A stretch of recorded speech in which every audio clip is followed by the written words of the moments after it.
So guys, good Sunday morning. So ayan na nga.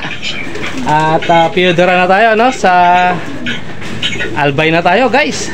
So sana palari ng ating mga ibon itong pork chop. So let's wait and see.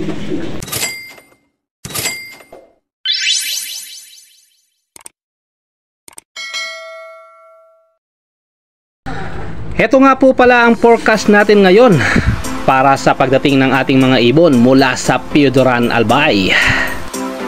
And guys, kung ano ang panahon ngayon, medyo makulimlim.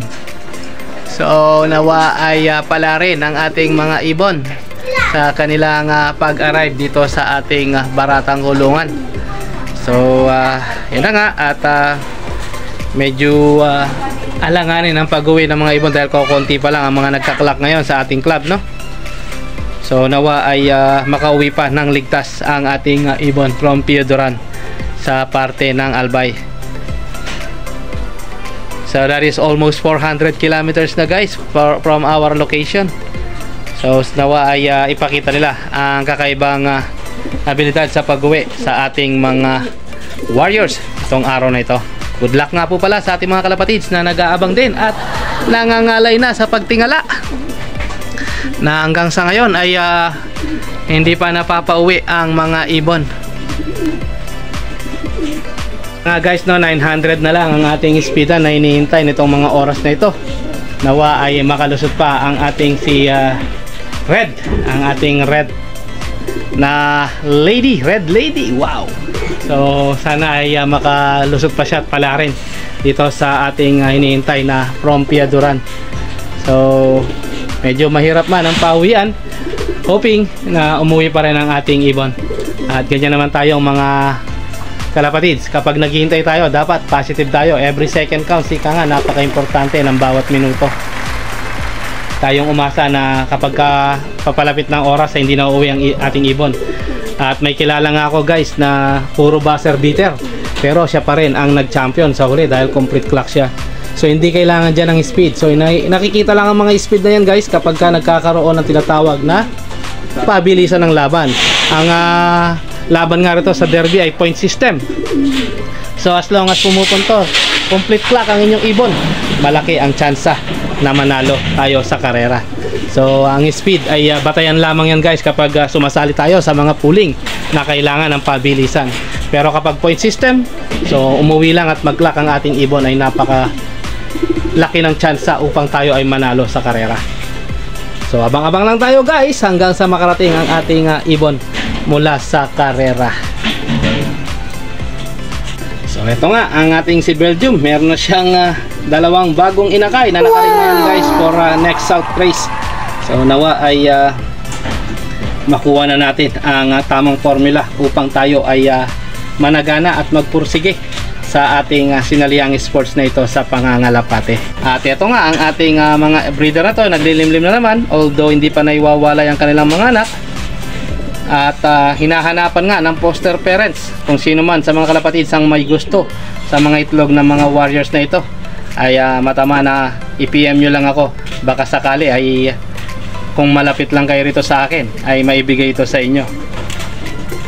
Ayan, so mga champion breeder din tong mga to guys.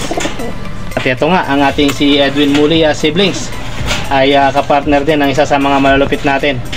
So nawa ay hinahanapan din natin ito ng kanyang foster parents guys na pwedeng magpalimlim sa mga ibon ninyo. Ito ay lahi ng ating Edwin Muli, kaya alam natin na magpe-perform na maganda, at champion bloodline din ang kanyang hen na kapartner sa ngayon. So ang flower pot natin, ayan ang mga flower pot, may mga naglilimlim na naman. Ayan ang ating mga bigating mga breeder. At ito naman, ice cream ang kanyang dala. Ayan. So nawa ay palarin pa rin ang ating ibon na makalusot sa karera.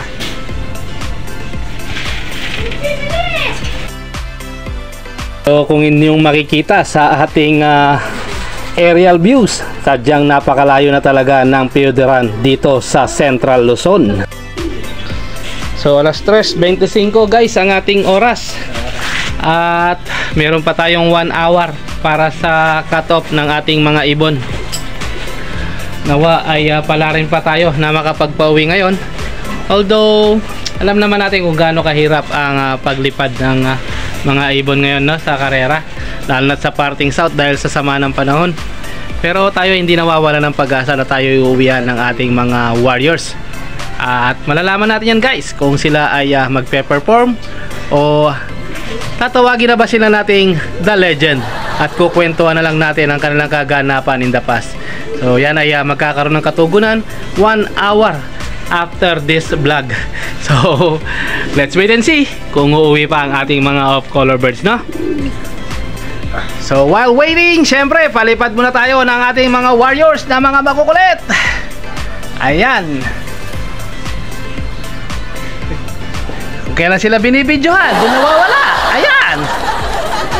So ayan nga guys, at yan ang mga pang norte natin. So pinakawalan natin sila 1 hour before ng arrival ng ating ibon. So hoping kahit naman nakalumilipad yung mga yan guys, ay dadapo pa rin at dadapo kapag pagod na ang ibon galing sa karera. So may interruption man, kapag motivated ang ibon ay uuwi at papasok yan kahit na anong nakikita niya lumilipad sa area. Ayan. Alright. Iba dyan.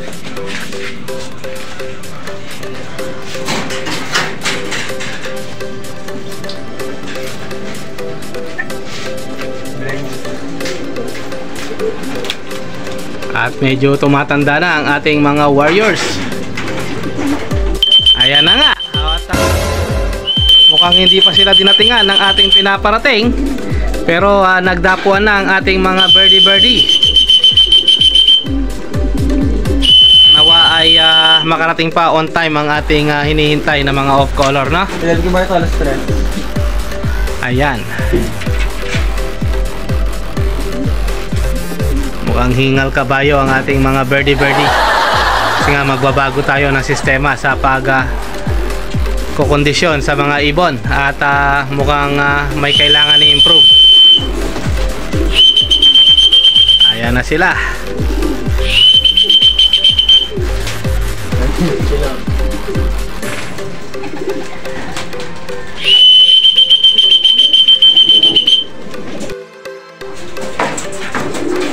Ayan, mukhang nagpaparisan na ang ating mga North Wyward.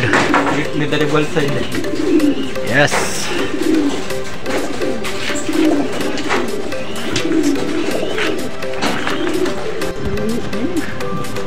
So ayan na nga, kita nyo naman kung gaano ka buka ang kanilang mga bibig sa pagronda. Ayan.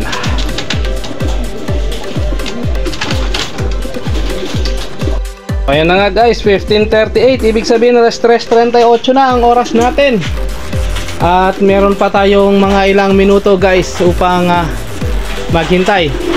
Actually almost 1 hour pa, 45 minutes to 50 minutes ang waiting area pa natin sa ating mga baratang ibon.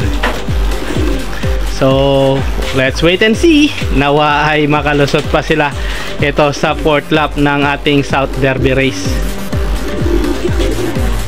A few inches later. So ayan na nga guys, at 4:31 eksaktong cut off na guys, at wala, hindi nga dumating ang ating ibon. So ganyan talaga, better luck next time. Talaga guys ang sistema ng pag-iibon, no?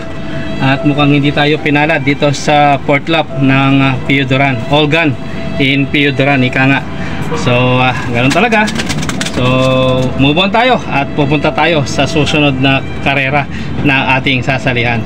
So yun lamang guys, ang inyong lingkod that always choose to be happy and be courteous to others, and let the Lord God Almighty be the center of our lives. Bye for now and God bless. Bye bye.